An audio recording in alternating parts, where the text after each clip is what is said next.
Alright, this is Red Pill TI coming live for you. The time is, I'm gonna use Mountain Time, 9:38. I should have went live at 9:10. Sunday the 6th, September 2020. And this is my first video. I wanted to go live, but the channel I just created today, YouTube requires 24 hours of whatever to I guess review of the profile to go live. So I'm going to record this video on my desktop and upload it. I'm currently homeless outside due to purposes of gang stalking, which this whole channel is dedicated to, and red pill awareness. I will just go as Agent 490044. I know you're probably having a hard trouble time seeing me. That's good. Majority of people who know who I am, they already know who I look like. Alright. I documented some of the topics that I'm going to talk about. Normally I forget these things. I'm a very forgetful person. That's due to years of doing dumb stuff. But alright, I'll get into this. Right now I'm just gonna say my location is Oregon. This is one of the many states, one of the few states that supports TIs, gang stalking victims. My journey began in 2011 with a couple roommates of mine who basically coerced me into moving in with them to go through my personal belongings and go through my journal. This targeting began because I wrote some, pretty hateful things from what I remember, very little. But I guess there were some hateful things that I wrote down in my journal. And this information was taken to those individuals that they had no relation to, they knew nothing about, they just knew them through my Facebook. So they pretty much violated, I don't know if that's civil rights violation, but that's conflict of interest in doing that. So ever since then, military tactics have been used against me, such as gang stalking. I have a friend, a relative of mine, his friends, who were in the military. I believe it was taken to them, and therefore they have used these tactics against me. I have been poisoned, I have been sexually assaulted, which I'll get to later on concerning my therapist and the meds that I've been taking. But pretty much it was labeled to make me look as a bigot, as a hateful person.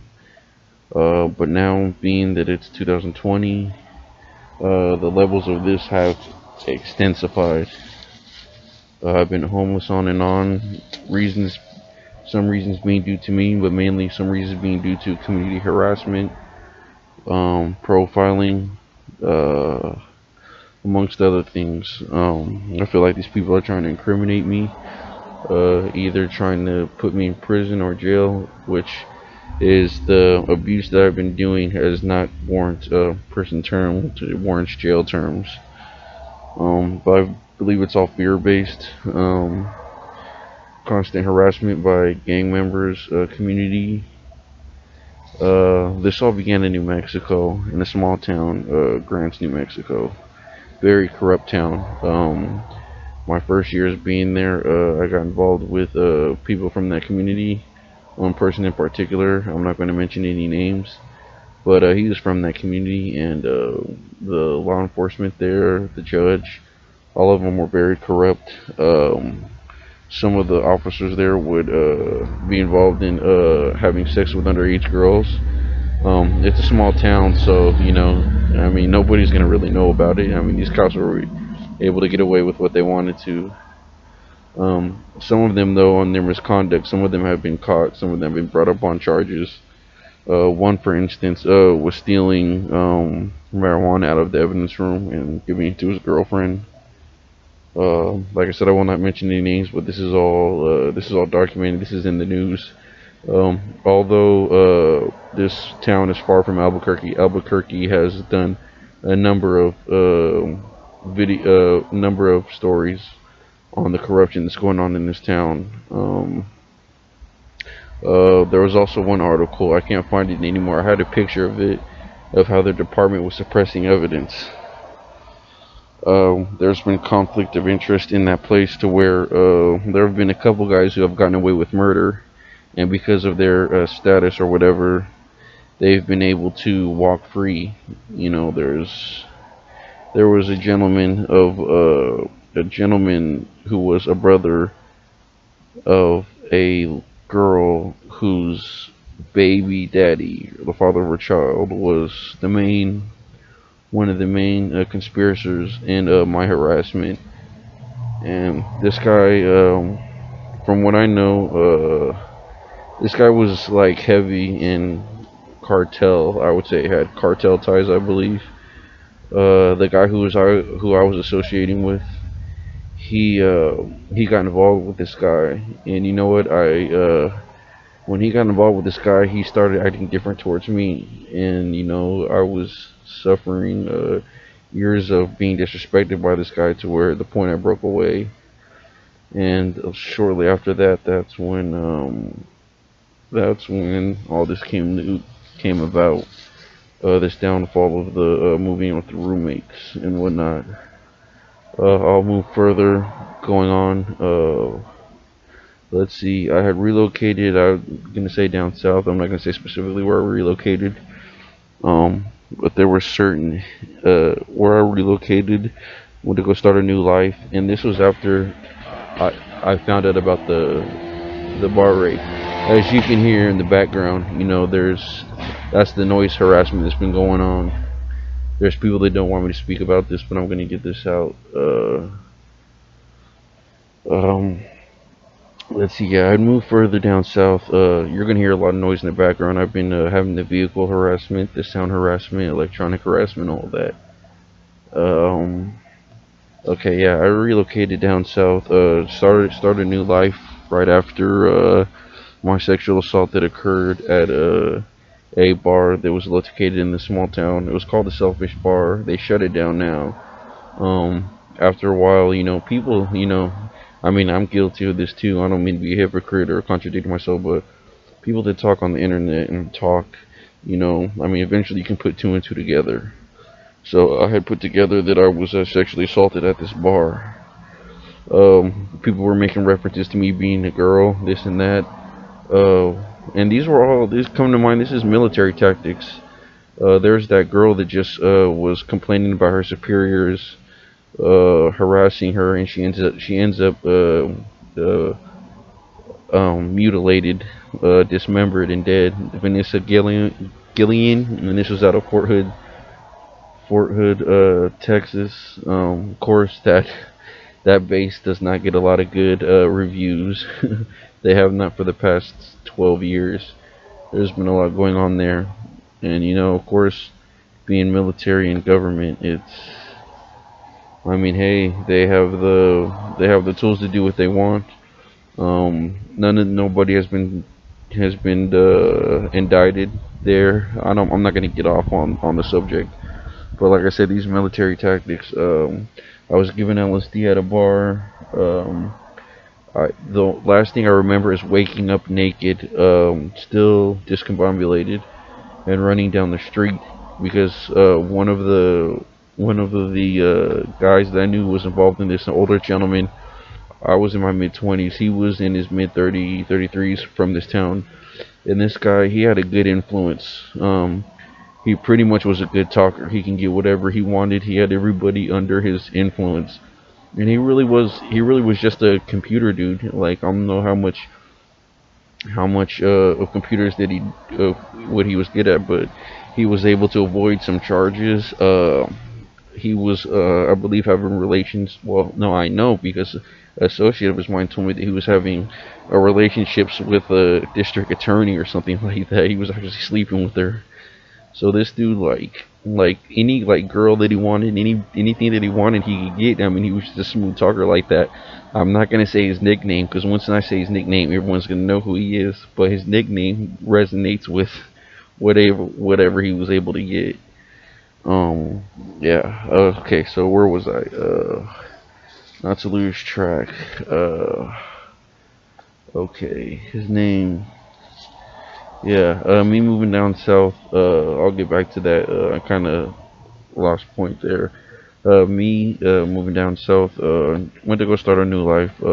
Yeah, the bar rape. That's where I was at, the bar rape. I left after the bar rape. When I woke up in the bar, I was discombobulated. There was another bar down the road where I figured, hey, since this gang stalking was going on, this guy's down the road. So I just remember saying his name and running. And this is while I was, I believe, naked, or I either had a bra on. Either way, they dressed me up like a female. They put makeup on me and everything.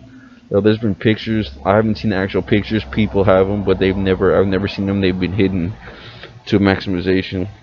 But I believe I was in a bra, or I was in something, either that or I was naked, running down the road. And slowly as I was running, I remember running as fast as I can. I just remember just like dimmy down, dimmy down, dimmy down. Next thing I know, I wake up at a friend's house who was in on it, and this friend is a retired cop's son in that town. So they have a very powerful influence. When I was on probation in that town, this guy I was hanging out with, his aunt was the DA of that town. So if that isn't conflict of interest, I don't know what is. Um, so they're able to sweep things under the rug. This guy has three kids now, three or four kids. At that time, he only had two. But I woke up at his house, and me and this guy always used to get drunk. We always used to get drunk, and he always would be like, he wouldn't lay in the room with his girlfriend. He would be out there on the couch drunk with me. But for some reason, when I woke up, I had a ding on my head. My head was dinged. I had scratches all over my face, and that was from me running and falling. And I'll explain the running and falling here in a second. Um, I feel funny, and keep on in mind. I know something's going on. I know something that was going on, but I didn't want to jump to conclusions because going back to earlier, a campaign, a fear campaign that they had that this town had initiated against me, which I think was involved with an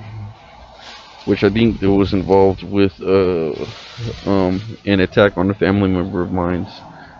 But anyway, moving on. Yeah, I woke up and I felt something was funny, but I didn't want to jump to conclusions. And he was in his room talking to his girlfriend, and I'm like, I didn't feel right about anything. There was a full thing of beer on there, and I'm like, there's no way I could have driven. My car was outside. I was like, there's no way I could have driven home. So I went outside. I didn't bother going in the room and questioning him. Keep in mind, he has a tactical 12 gauge shotgun and he has a 9 millimeter. So we'll get to that in a minute. I go outside. I start throwing up this yellow stuff. I just get in my car and take off. When I get to my destination, to my home where I was living at the time, I'm not going to say because this involves a conflict of interest of the people who are of relation to this. I believe. I asked him, "Hey man, what happened last night, man? I blacked out, man. I feel weird." And keep in mind, I do remember the waking up that I had, but it didn't come to mind at then. He was like, "Man, bro, you were drunk. Yeah, the cops tased you, man." And I'm like, "What?" He's like, "Yeah, officer tased you." And this officer, keep in mind, this is an officer that has harassed me before that I really had to discuss for, who was engaging in statutory rape. Um, but he tells me, yeah, that officer tased you. I'm like, what the fuck did he tase me for? And he was like, man, they couldn't handle you or something like that. So then I'm like, I don't pay any attention. I'm like, oh, well, if he tased me, da da da. But that explains me running. That explains when I woke up, me running. And, the slowly going to the ground. My face planted the ground when they tased me. Ever since then, the following day, Monday, I believe, because this happened on a Saturday. This was 11/5/2011. That was a Saturday. So I'll say 11/7 when I went to go pick up my check. at the establishment that I worked at, which was a McDonald's. There was a girl who there was a girl. Sorry, that was my Bluetooth going off. I'm watching TI videos. Been watching TI videos all weekend since I've finally figured out that this is a full blown attack on my psychology, my freedom, and everything. It's pretty much a smear campaign. But anyway, yeah, going Monday, that following Monday after the sexual assault took place, I go into my McDonald's, my establishment that I worked at McDonald's, and there's a girl who comes up to me and she touches my face. Like we were having a good conversation, She touches my face, and all of a sudden my body starts shaking. I get really anxiety, and I start sweating. I start trembling, and I look at the security guard. He was a young gentleman. He knew what was going on. I looked at him, and everyone just starts getting that little undercover smile, like they knew what had happened. And like I said, I still wasn't going to jump to conclusions. I'm like, man, that's maybe just me, but that has never happened. I have always been the most confident person in the room. I've never had anxiety like that, and that was due to the LSD.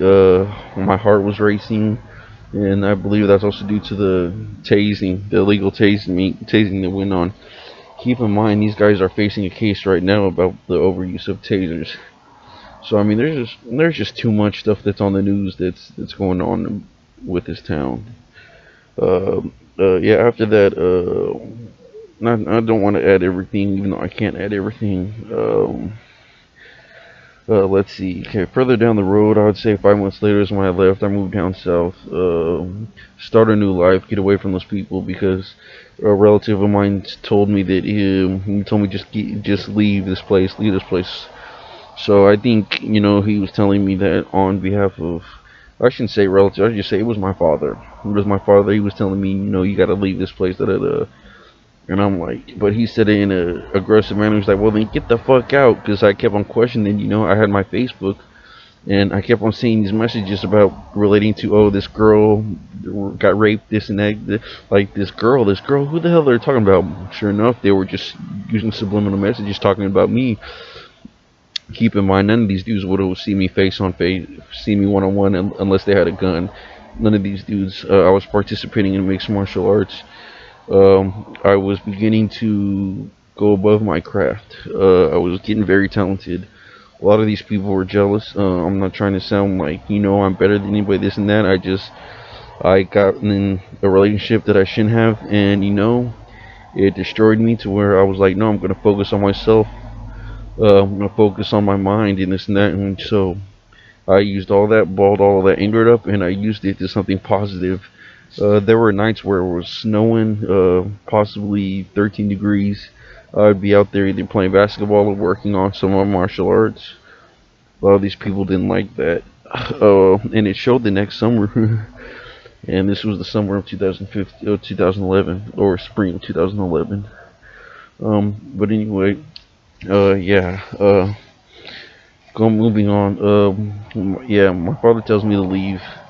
I leave, and I go down south, start a new life. Of course, I went down there homeless. I left March. I'm gonna say I left on my birthday in March of 2012. It's a trip, you leave a place only to go to another place homeless on your birthday. But this place that I was at, I loved it. It was cool. It was a fresh start. But I always had that in the back of my mind, like, okay, these people harassed me there. Are they done with me? Are they like, hey, we sexually assaulted him. We violated his privacy, or we'll just leave him alone.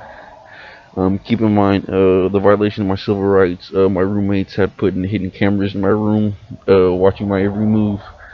They had no suspicion of reason to. They just put him in without my knowledge.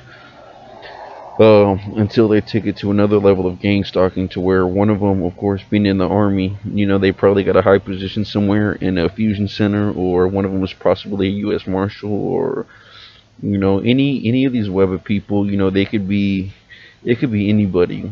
But I got main suspects that would I got main suspects that, of course, they would have relation to whoever this is that started this.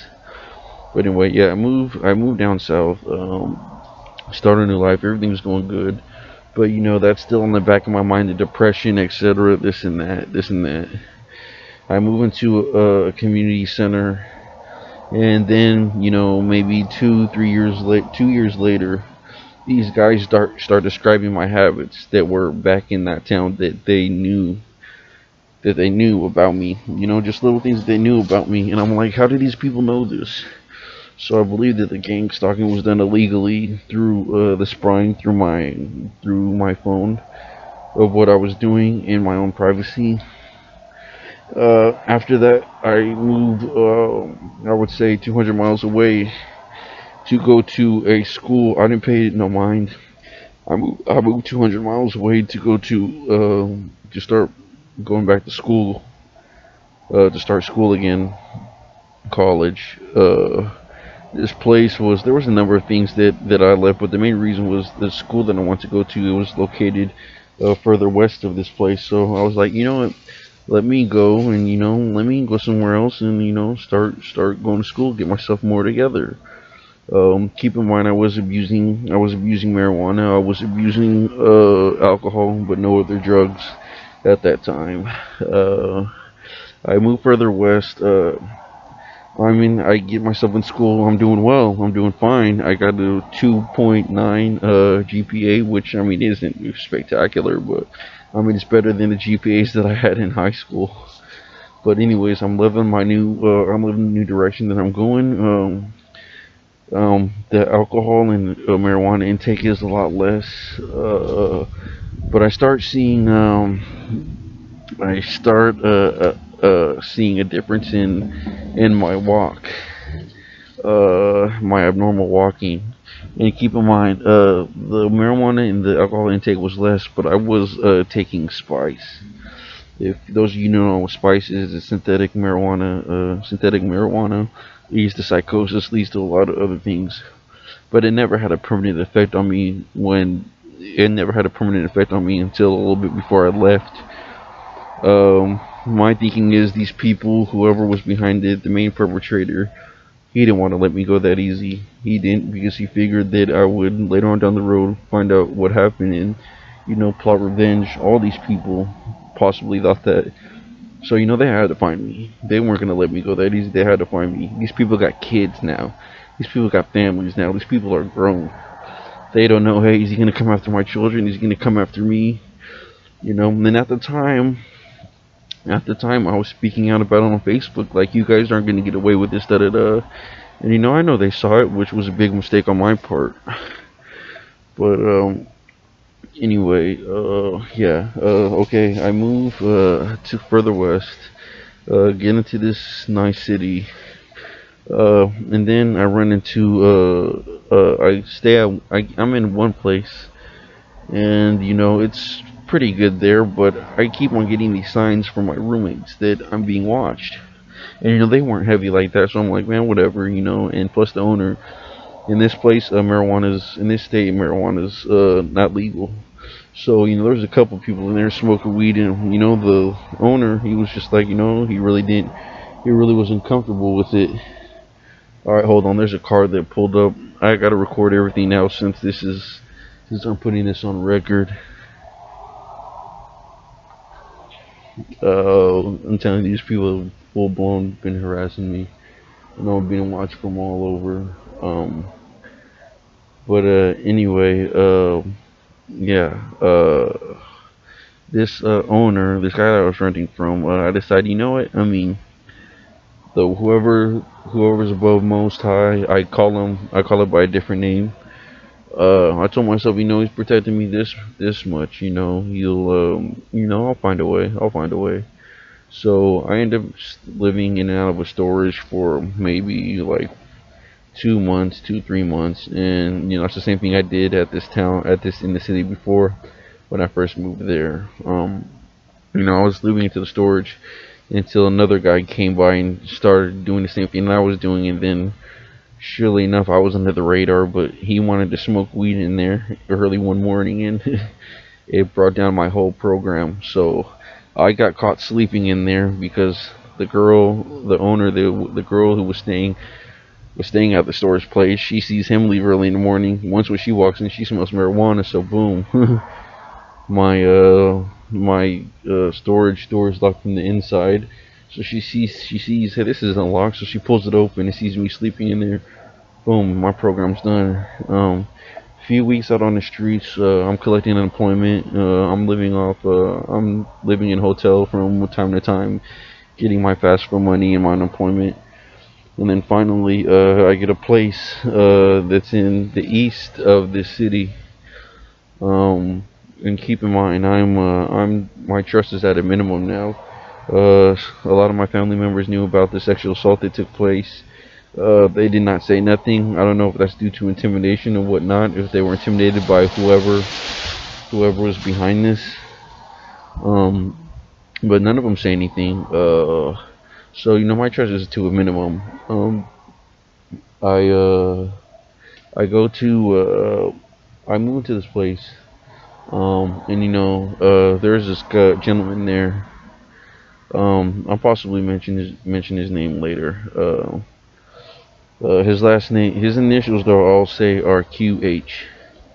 Um, I don't know this guy. He's an older cat. I don't know him.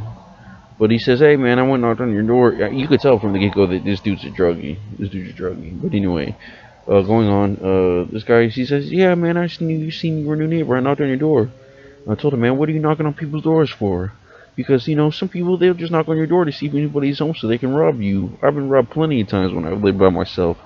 I've had a number of places by myself where people, they just wait till you leave, and I used to work nights, and these people, I've had youngsters, older people bring it to my place and steal my shit, so I snap on him, and that's the normal logical thing to do. I mean, if you're a victim of gang stalking, you already know, you're not gonna trust anybody.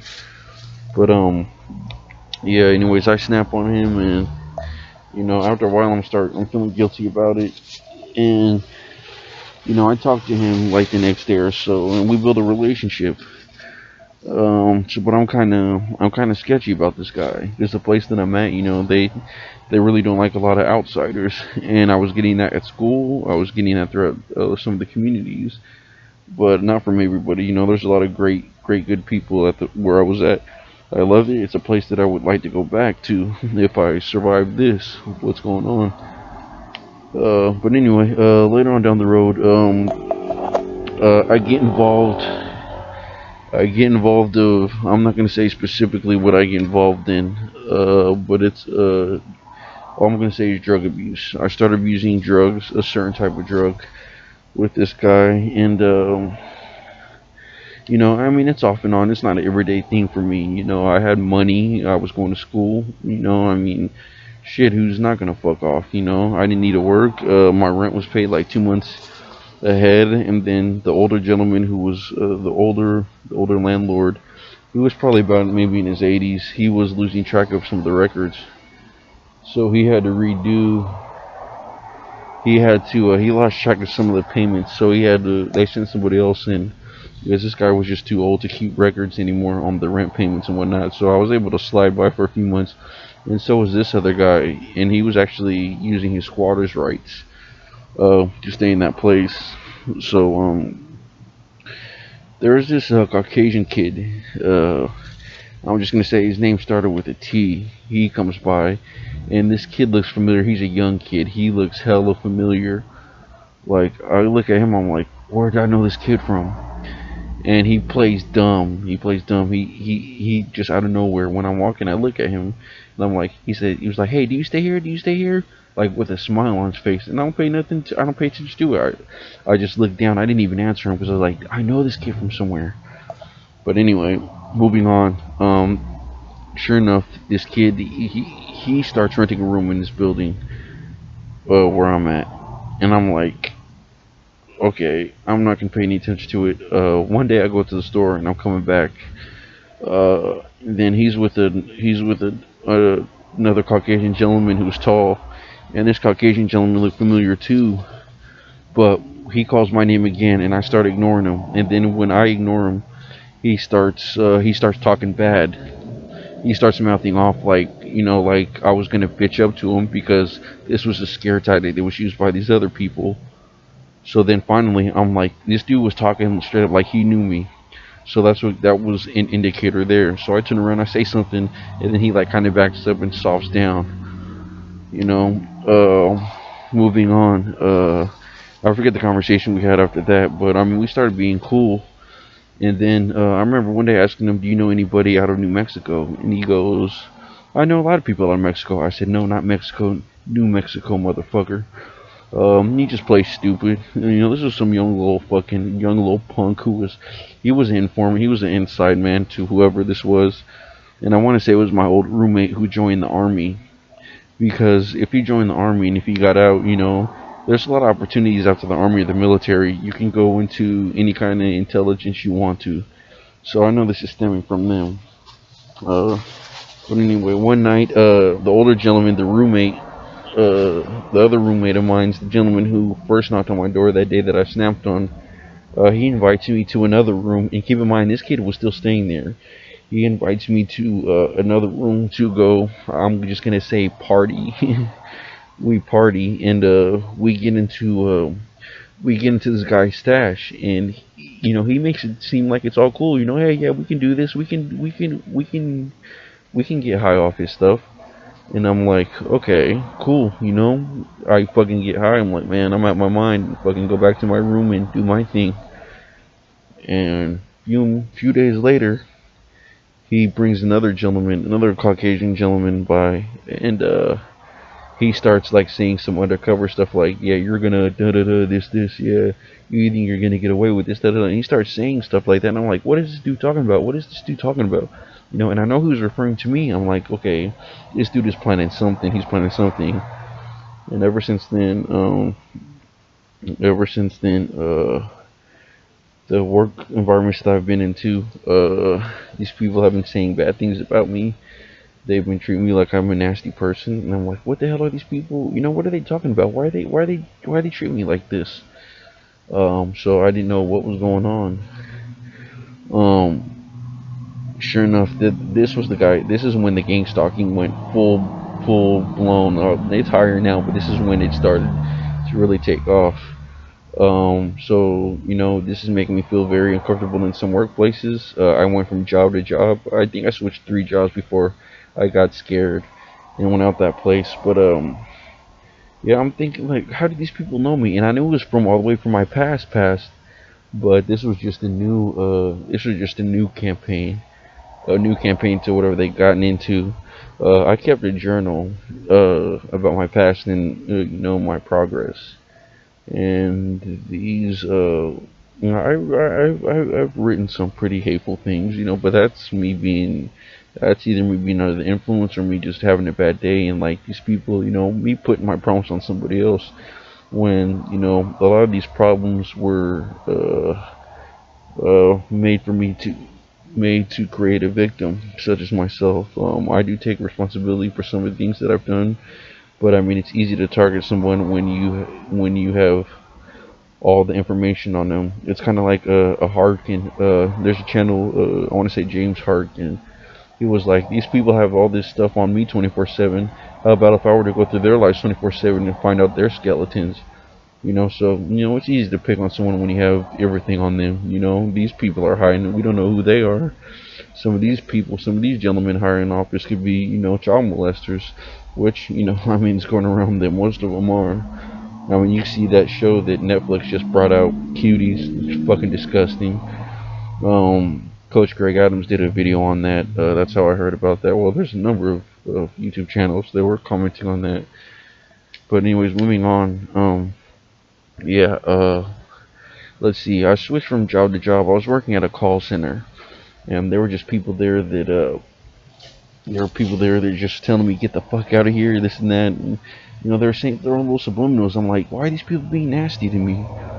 Um, Finally, when I have an old good friend, man, that contacted me on Facebook, and his exact words were, he messaged me, he was like, "Hit me, fool."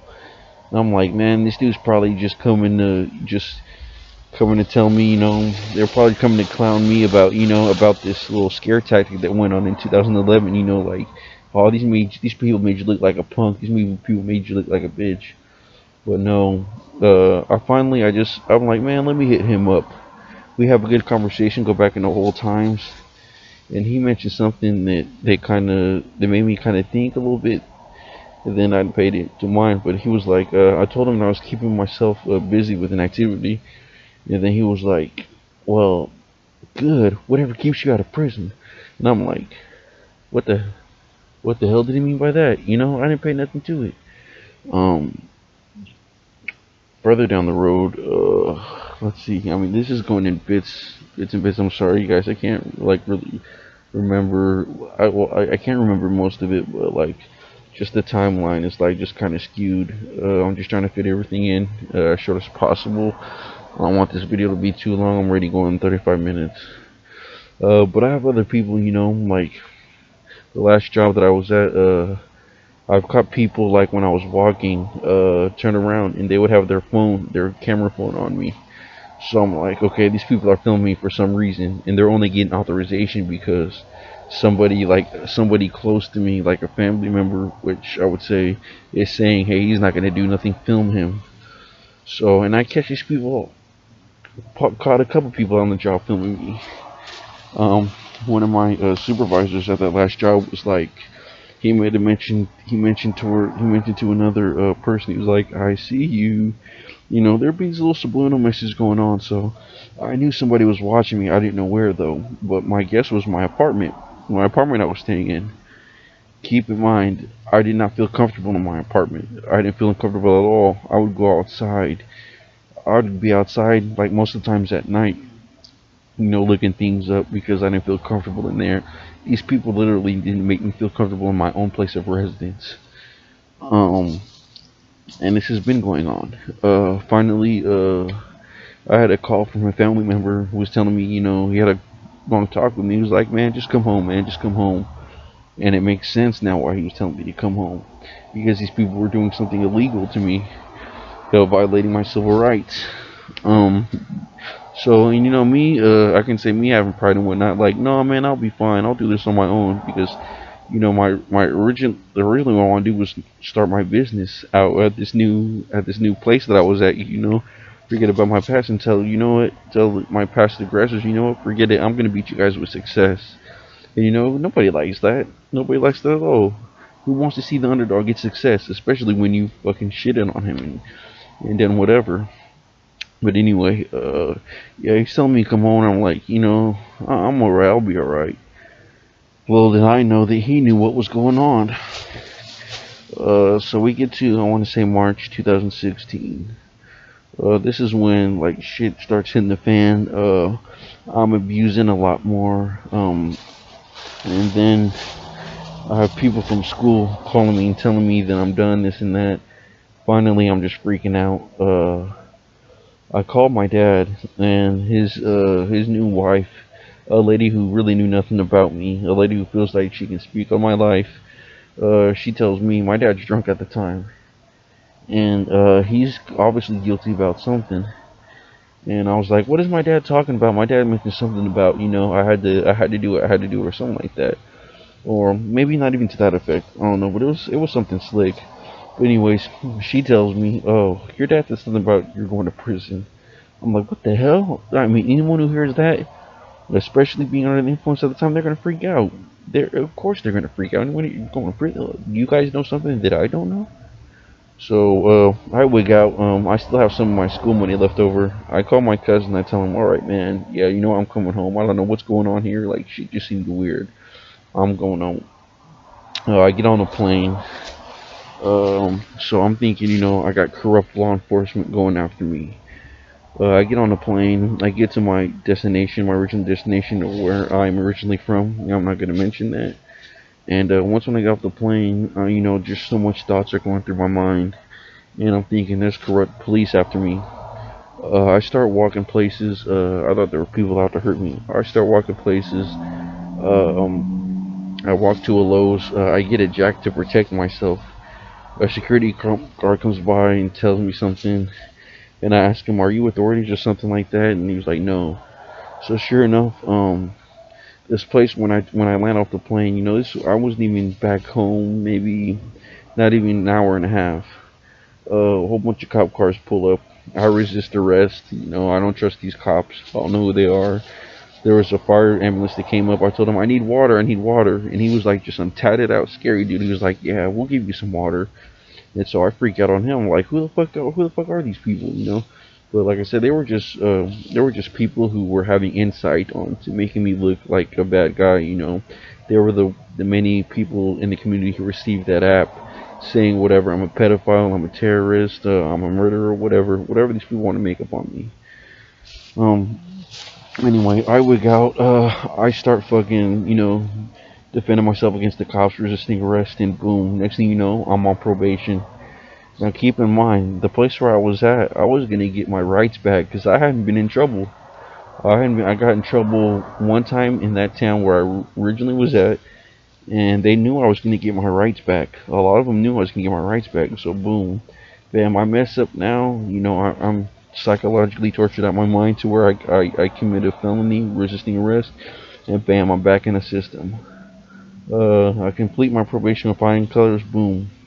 And I'm like, you know what? I'm in a sober living home. I'm doing all right, even though really what I was, only thing that I wasn't abusing anything hard. It was mainly just alcohol.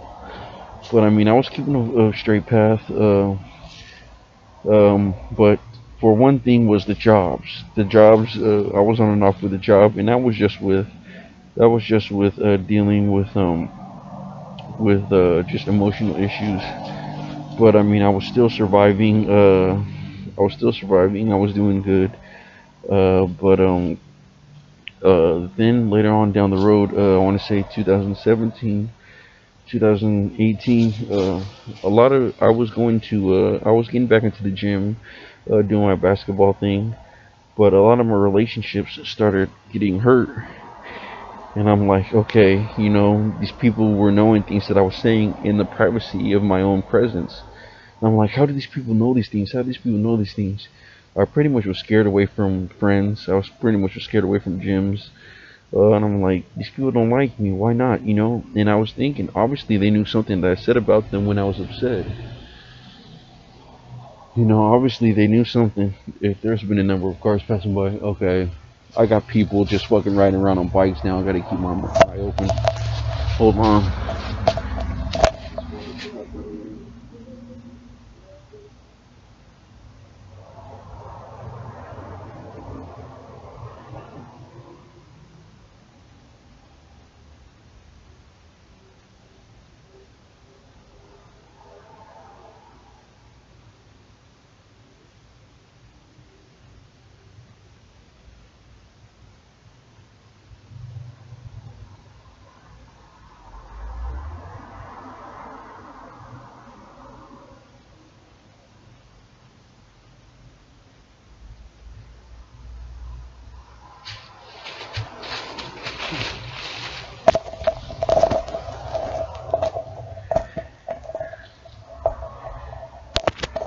Alright, you guys, sorry about that. I gotta keep straight back because these people are just riding around. I don't know, anybody could just pretty much just run up on me. Like I said, this has been gang threats. This has been community threats. This has been a whole bunch. But where was I at? Yeah. I gotta keep this phone open and ready to go. Any type of recording. But yeah. Anyway, these people. Let's see. Yeah, 2016, 2017, 2018. All then, a lot of my relationships are getting hurt.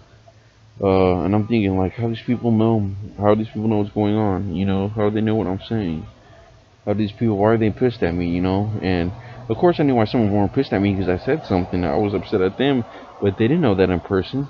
They just knew that they knew that through how these people were spying on me. And I'm gonna get to that in a second. And most of you guys already know how. And I'm like, I'm telling my house manager at the sober living room. I'm like, there's a camera in the room. There's a camera in the room. I'm freaking out on him. Like, man, I'm gonna call the police. He was like, no, you're not gonna call the police. He was actually cool about that, man. He's been in prison before, so he's like, he doesn't fuck with any cops at all. He's like, no, we're not calling any police here. No, hell no. He shut that shit down quick. I didn't blame him. He's like, you're not calling no fucking cops, man. You're just tripping out. It's all in your mind. So I'm like, okay, all right, this and this. There are times.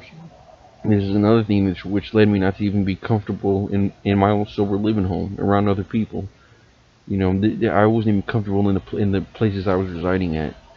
So anyway, moving on. I'm freaking out like how these people knowing this and that, and then slowly later on, from job to job, these people start knowing who I am, and I'm like, not knowing who I am, because really, I mean, I wasn't going by any reputation, just a reputation of, oh, that guy's a snake, this and that. He's gonna talk behind your back.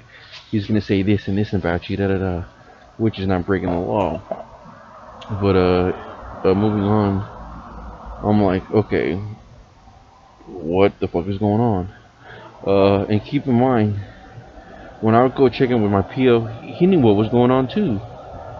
So I'm like, how the hell, this is legal? How are these people getting away with this? What is going on? It's not till 2000, a little bit after 2018, when a family member of mine finally, I kept on pressuring them. I kept on saying, man, somebody knows what's going on. Somebody knows what's going on.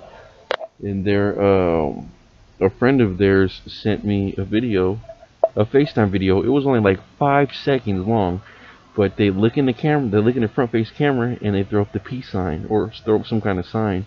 I'm like, no shit. I look at my fucking Facecam phone, which I never covered up. These people were spying through me through my Facecam. That's how they knew everything that was going on. So this has hurt family relationships. It's hurt friendships. It's hurt coworkers. It's hurt job opportunities. Um, so I'm like, okay, now I got to cover up my phone now. So now these people are spying through my phone, and I'm just thinking like it's somebody who fucking got a good job from my past. One of these, since all these people were connected in it, I guess one of them seems like, hey, he doesn't have anybody who's on his back. He doesn't have anybody by his side. I'll do whatever I want to. I'll do whatever I want to with him.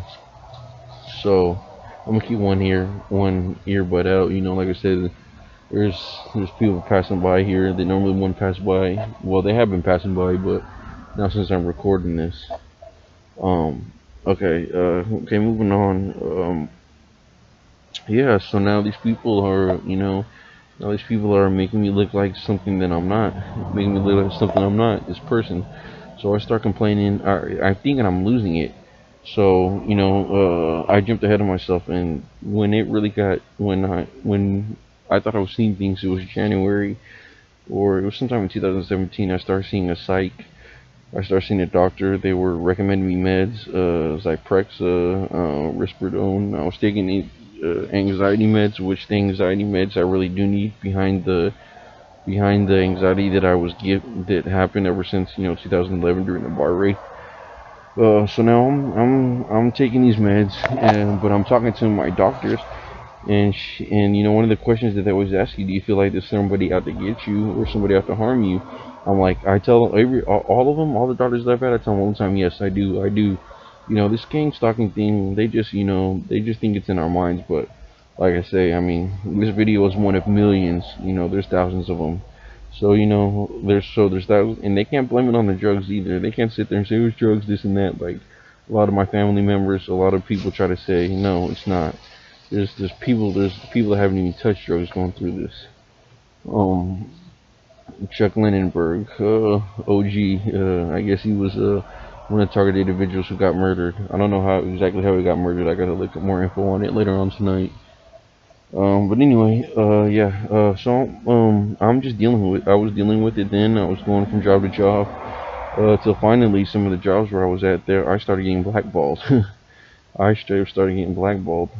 Now keep in mind, I was reacting to things that were said to me behind being workplace harassment, workplace discrimination, and I was reacting towards it.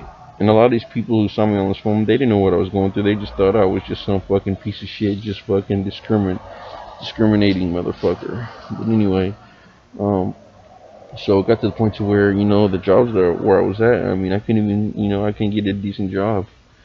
So I'm like, you know what? Forget this. I'm gonna pack up and leave.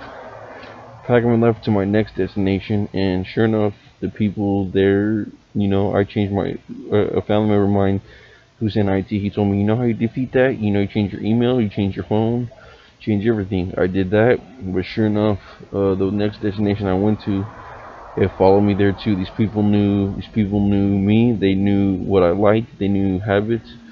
So I'm like, this is pretty much just following someone until you have something on them, until you can pretty much incriminate them with something. But it has led to voices. It has led to voices. It has led to me going crazy. And keep in mind, when I was in this sober living, I wasn't doing any hard drugs. I may have been drinking, smoking a little bit of weed, but I wasn't doing anything to make me flip, to make me think, to hallucinate and whatnot. So I mean, it's had a very damaging effect. This place I go to, sure enough, so it follows me there too. There was a relationship that I wanted to start with somebody, but they were, I guess they were freaked out by me. Uh, Going back to 2011, one of the things that my roommates did to me before the initiation scared happened, was he gave me something. I thought we were going to be doing lines of coke, but he gave me something else. And what he gave me, I don't know what it was. I want to say lithium. It was either lithium or I looked it up. There was something else too that possibly could have caused it, but it caused me to have nystagmus, where my eyes sometimes they'll just go in circles. They'll wander off, and it causes my mouth to like shrink, to shrivel up, and just whiten out. Like it just fucked up my face totally. Um, so there's a lot of people that know I was wearing this mask way before the corona shit happened. I was pretty much like one of very few people, other than not sounding racist or anything, other than Asians that normally wear the mask to get sick. I was one of the few ones wearing them. Even at the place that I was donating plasma at, they would tell me, they were like, "Man, you got everybody wearing these masks now." I'm like, "Well, I got a condition. These people are just afraid of this bullshit corona crap that's going on, just to make the fucking, just to, below the middle class, push the middle class further down. That's what this whole pandemic is. This is bullshit. How are they still gonna fucking? How are they not gonna issue people anything since April and say that everything's fine, but places are still closed. I can't even go to Starbucks and network or any libraries to keep myself busy or anything because of this bullshit. But they've waited so long to distribute a second wave of checks. We should have at least had a fourth wave of checks now. We should have one for every month that this bullshit pandemic was going on. I'm not gonna deviate from this original video. But yeah, going on. Yeah. The next place I go to, it's all good there. But 2, 3, 4 days later, man, these people are start describing shit that's happened in my life. Boy, these cars are getting heavy. This is the most of the cars that I've been by since I've been recording this video. So, I mean, I already know there's tabs on this video and whatnot. But there's my plans for this video are I cannot say at all. But there's going to be a friend that's going to be helping me who I do not have in my contacts, that I have to meet in person. Get this situated. But anyway, um, possibly may not even sleep at this location tonight. I'm in front of a Baptist church, right here on Northeast, in Northeast Portland. Um, that's the location I will say I am now. There's other TIs here. Um, let's see. I want to end this short because I gotta keep my eyes open, because like I said, there's been a lot of people just passing by in front of me that I possibly haven't even noticed. It's nighttime now. You really can't tell because in the background I have this light here above this church, and I got the doors back there, so I'm in a good lighted area. But my whole purpose was uplifting minority communities. Um, I may have worded it out wrong. Of becoming a leader and uplifting those unfortunate, those in communities who have less, to bring people together. Um, but I believe that that's just partial of the attack that's been on me. But in this last place that I was at, yeah, there was a interesting female that I really liked, but once when my whole reputation was smeared, I pretty much just gave up. I pretty much just gave up. That was the nail in the coffin right there. But this whole psychological torture, electronic torture, community torture, has led me to relapse. It's led me to be homeless. It's just pretty much torn me down. A couple weeks ago, I was contemplating suicide. I felt that it was the end of the world for me. You know, either these people are going to incarcerate me and whatnot. I mean, they possibly still can due to my abuse, but I don't care. There's too much information there. The last place I was at, I've talked to people about it, so if they want to deem me crazy, they could deem me crazy and whatnot. I just now, you know, I'm learning to, you know, accept things that aren't in my control. But I mean, I tell you what, though, I'm definitely gonna have. I'm not just gonna sit down here and just, you know, just roll over. I'm going to let these people know what's going on in my life. If you're another TI, you already know what's going on. To those who don't know what's going on, you're not crazy. These people spy on you through your camera, their camera phone. I just learned about fusion centers. Somebody in a fusion center, possibly, maybe an ex-girlfriend of mine, possibly someone in. I know it's military, but you know, maybe these fusion centers, they get this information, and you know, FBI, they can intercept this information, and say, hey, you know, we're not paid, you know, because FBI, they pay attention to these fucking El Chapos and to these murderers and whatnot, and you know, just they go after big fish. They don't go after fucking little guys like me. They have no interest in me. This is a full blown just TI crap, targeted individual. You know, someone who has a hate against you. I made an enemy with the wrong person, but the person who originally set me up when this got worse, this was down south, where it originally happened. I have his name, and I know the dudes that were in on it too, because this is when it got worse. Um, but yeah, to those out there, be strong. You're not losing it. Um, I don't want to give too much of my contact information, but you can email me on this channel. The I'm not gonna say it out loud, but you guys should have it in the description. But this has led me to a town where there's a TI organization here. The guy I still can't get a hold of. So this has me suspicious that he may just be one of those inside guys that, you know, that says he's a target individual, but he may be just like a shill or someone, just like an inside man. But I've been filming a lot of people that have been following me. I've got a lot of things on film. Um, that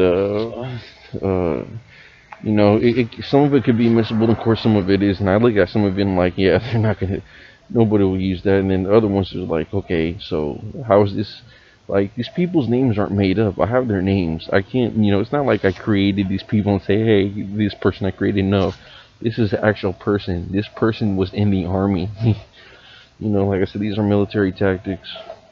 So pretty much what it comes to an end is that now it's like a full blown attack on me. Now this other place that I'm at, and they make it seem like I'm running. I'm not running from anything. I wanted to be closer to family, but now this campaign has made me look like a full on blown hateful person, and they're paying me out to be a pedophile. I'm a victim of sexual assault. I'm a victim of pedophilia when I was little. Uh, I'm not gonna say on video what I would do to a pedophile, but I despise them. My stepfather was one. He took advantage of my sister. People that were in my church, they didn't do nothing about it to let him get away with it. But that's in the past. I've gotten over that.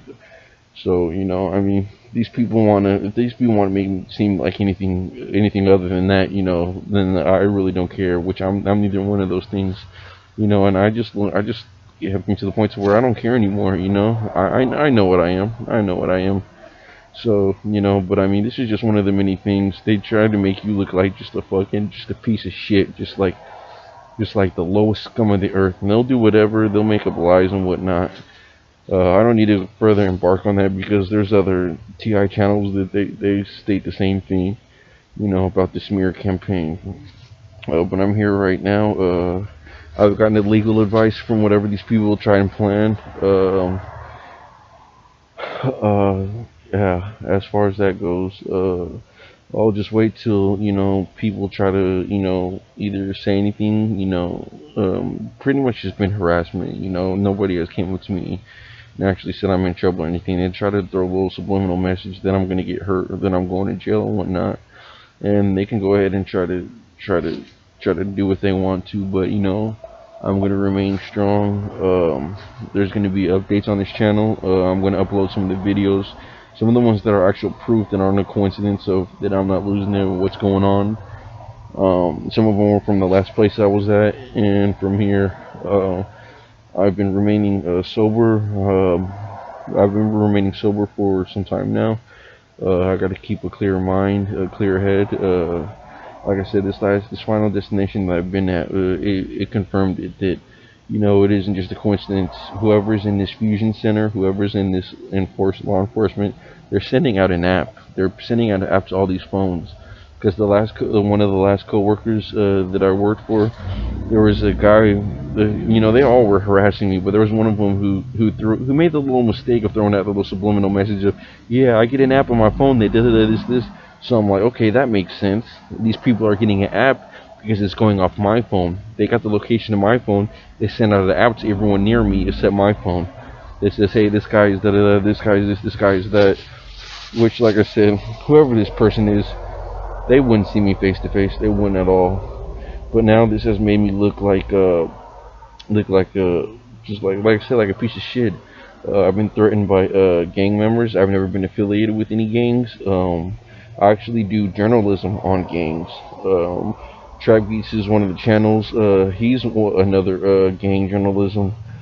But I'm from a place where there's a majority of them, and that just is an interest of mine. That that is that is a very good interest of mine as to what I am dealing with, because this was brought into my life back in 2011, and this is on the basis of also being on cartel meters too. Um, but yeah, this stuff is highly organized. These people, they hire gang members, they hire community members, they hire kids. I've had kids that like 10 years old, 11 years old, and they didn't even know, they don't know me at all, saying little things like that I was in trouble or something like that. So I mean, like I said, now it's just in one ear and out the other. They've tried to get me to commit suicide, which, like I said, I contemplated a few weeks ago, but I'm going to still continue to remain strong. I can continue to keep my faith. All those of you, don't do a Myron May. He was another targeted individual who's actually an attorney. People want to say he was dealing with mental health, but I saw his video last night, and I thought the dude committed suicide. But before he committed suicide, he went and shot up a community university. So this is what they try to drive you to. I don't want to hurt anybody. I'm not a pedophile. I'm not a killer. I'm not a terrorist. Even though I've been upset and have said some hateful things, but I'm not that person. I'm just a person who's trying to rebuild his business, move on, uplift others, and move forward from here. We're all imperfect. We all say some hateful things, but the thing is, you target the person who you want to target, who has said the same hateful things, like we all have. What's going on in an hour and 3 minutes? Like I said, I don't know how many people have passed by me. Because on the outer sphere right here, it's lit, but on the outer sphere it's dark. So I can see cars that are coming up, but there was a few guys that passed by on foot and a bike. That, like I said, I don't know if they wanted to do something shady, they could have. But I'm gonna end this now. I gotta do some more documenting. Possibly get some more connects. I linked up with what's his name? A narc survivor. He's another YouTuber who does he does better quality channels than this one. I gotta work on my quality, but this is just a FaceTime video. But yeah, if you want to get in contact with me, just hit me through that email that's on this channel. If I can meet you with you in person to person, we'll see how that goes. If you do want to meet up, if you're in the Portland, Oregon area, uh, you know, because I'm really good at like spotting out, you know, who's just chilling, who's not. There's some people who you can tell right off the bat, and some people are not. And you know, and I'm really not really like a. This smear campaign has really caused you to be isolated. That's what they wanted. That's what they want. They want you to isolate. Um, but yeah, I'm gonna end this now. This is Red Pill TI, and I'll catch you guys on the next video. All right, Godspeed.